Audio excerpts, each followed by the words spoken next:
Corruption has really dealt us a hard blow in this country. It's so painful. It's so painful. Lots of people are suffering, and our supposed leaders are doing nothing about it. In fact, we don't have leaders. We have politicians, but we don't have leaders. Corruption is on the increase.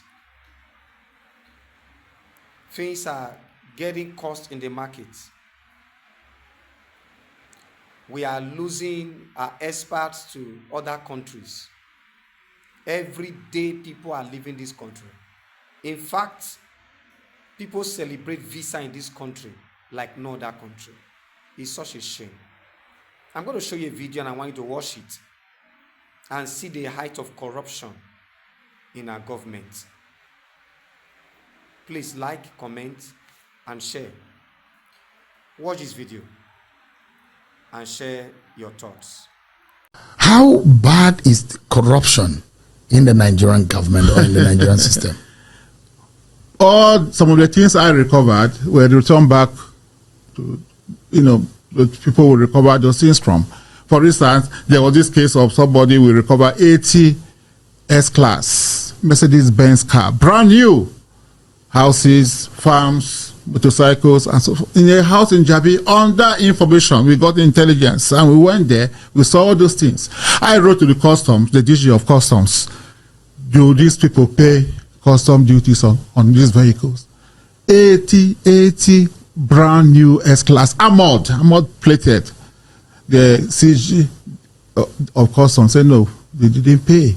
I wrote to Federal Inland Revenue Service. These people pay tax. If you are importing, if you have this kind of vehicles, if you have money to buy this kind of vehicles, they should pay enormous tax to the Nigerian government. They say no, they don't have any record of them paying tax. So we went to court. We got an order of official, and then the court asked us to, we should take custody of those things. It's interim for official pending the hearing of the case. So I did it. I did a memo to the Attorney General to brief him of what we were doing. But later on, the Attorney General said that all the cases are investigated. They never mandated me. One of them was, came through Panama Papers. You know about the Panama Papers? Mm-hmm.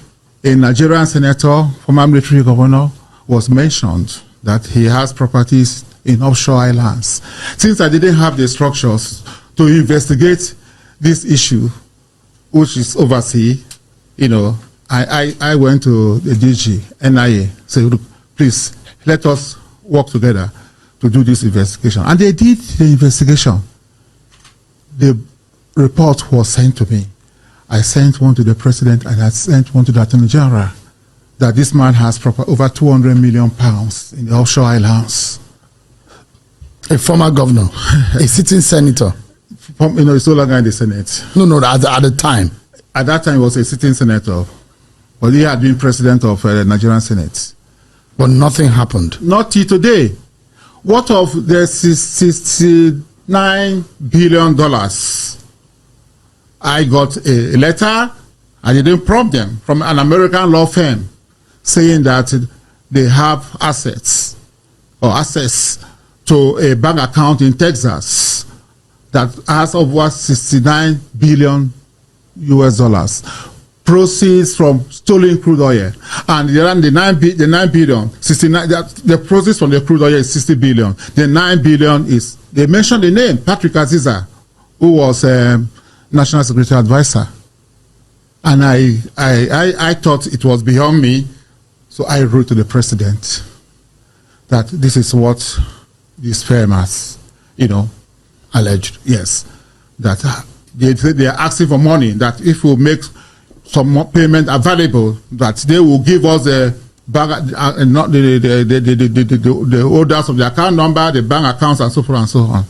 So I went to the president and said, approve, so that we can recover this money. 69 billion, it's a lot of money. Of course, nothing came out of it. Up to now. I also did a letter to Attorney General to brief him. But do you know what he said? The day he saw my wife, he laughed in a very sarcastic manner. I think Obla claimed that he will recover $69 billion US. As he recovered the money, he was being sarcastic. How would I recover the money when you didn't act as the Attorney General? You know, somebody has said, look, we have $69 billion of Nigerian money in a bank account in America. And the government did not take action. Nothing. Look, it's in the media. If you look at Punch published the story. Punch published this story. Even when Buhari was in office, they did.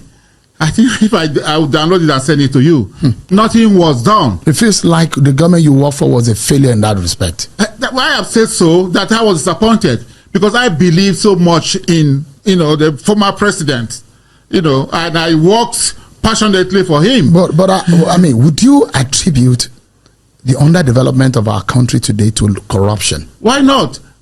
Look, if you can, somebody can take $69 billion out of Nigeria.